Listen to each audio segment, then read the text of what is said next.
if you look at the top 10 richest people on earth, right, the top 2 I can name you right now: Elon Musk, right, and then you can also name Jeff Bezos.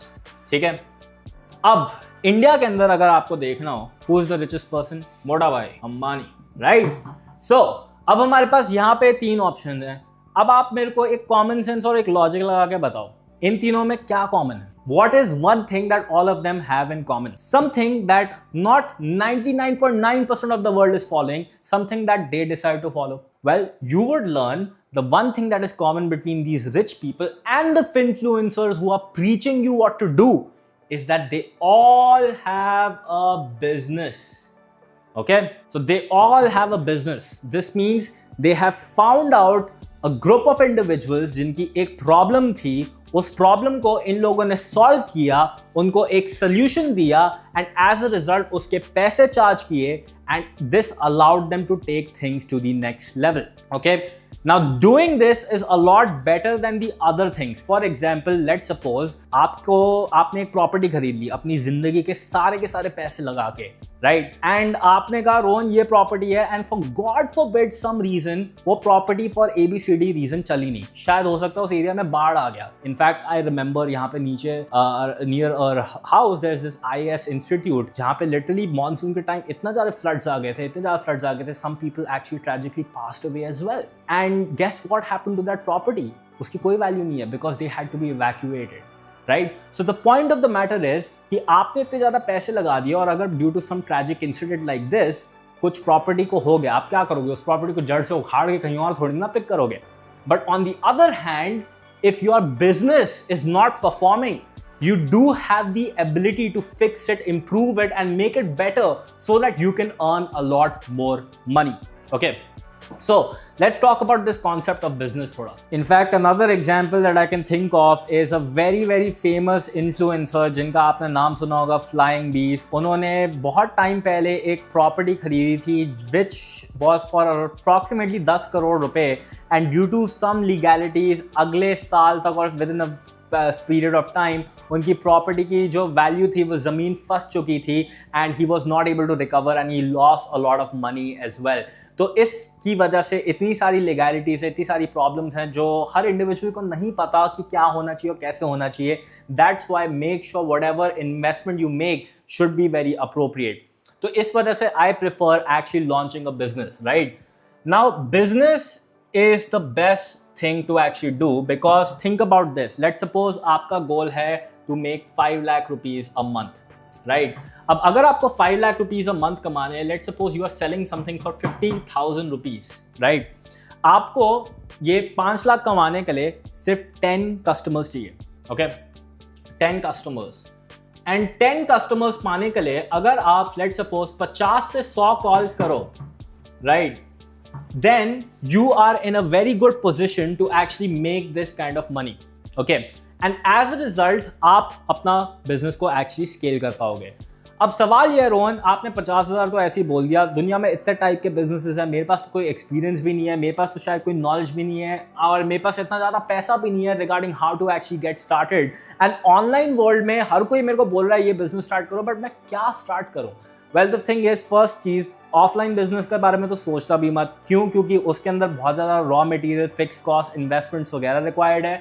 So the best thing you can do is start online business. Right, आप start कर सकते हैं. Now online business भी different types के होते हैं, which one you should start and which one you should not start. The first one that is trending right now is called as drop shipping. अब इस business के अंदर जो मेरे को प्रॉब्लम लगती है वो ये है, और अगर आपको बिजनेस के बारे में पता नहीं है, आप बेसिकली सस्ता माल उठाओ through websites like India mart, Alibaba और बाकी लोगों को भेज दो अपनी वेबसाइट पर प्रीमियम डाल के. कुछ लोग मीशो वगैरह भी यूज़ करते हैं etcetera.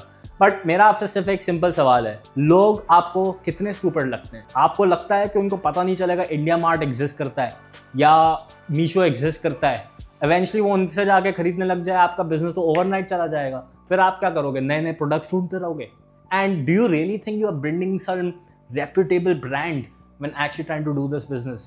And the worst thing is, इस particular business के अंदर जो आपके margins हैं, right? Margins super low, under 10%. A lot of people I talk to who do this at scale. So my question is, why do you want to do this business? The next business that a lot of people do, affiliate marketing.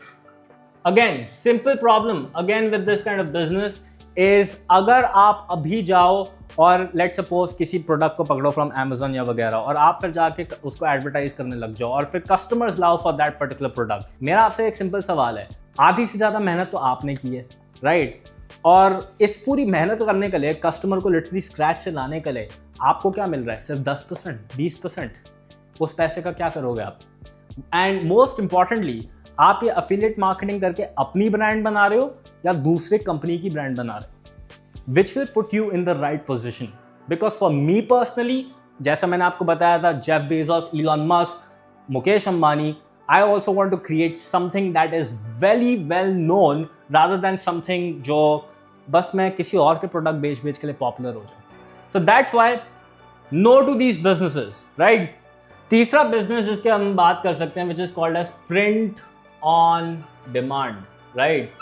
Now again, similar problems with this business, low profit margins, आपको इतने सारे लोग को लाना पड़ेगा and the fact of the matter is t-shirt बेच के आप कितना ही अमीर हो जाओगे। As I said, a lot of these print on demand websites like जो बड़ी हैं, जो अपनी टी-शर्ट्स प्रिंटिंग में हेल्प करती हैं, द फैक्ट इज दैट लोग भी इन वेबसाइट्स के बारे में जान पाएंगे। आजकल इतनी पॉपुलर वेबसाइट्स हैं लाइक विस्टा प्रिंट, जहां आप जाके खुद प्रिंट करवा सकते हो। तो द क्वेश्चन इज कि why would somebody want to buy from your website when this whole idea can be copied and pasted.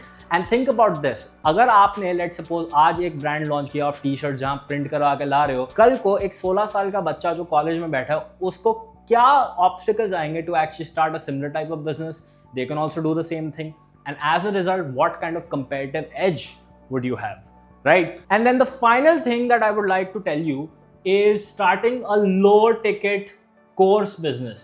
इसका ये मतलब है, जाओ जाके Udemy पे कोर्सेज बेचो, Skillshare पे कोर्सेज बेचो, या अपने खुद के प्रोडक्ट्स बनाओ, 5,000, 10,000, 15,000, 30,000 के कोर्सेज बेचो। The fact of the matter is, मैं आपसे एक सिंपल सा सवाल पूछना चाहूंगा, when was the last time आपने ऑनलाइन एक कोर्स देखा एंड एक्चुअली उसको फिनिश किया?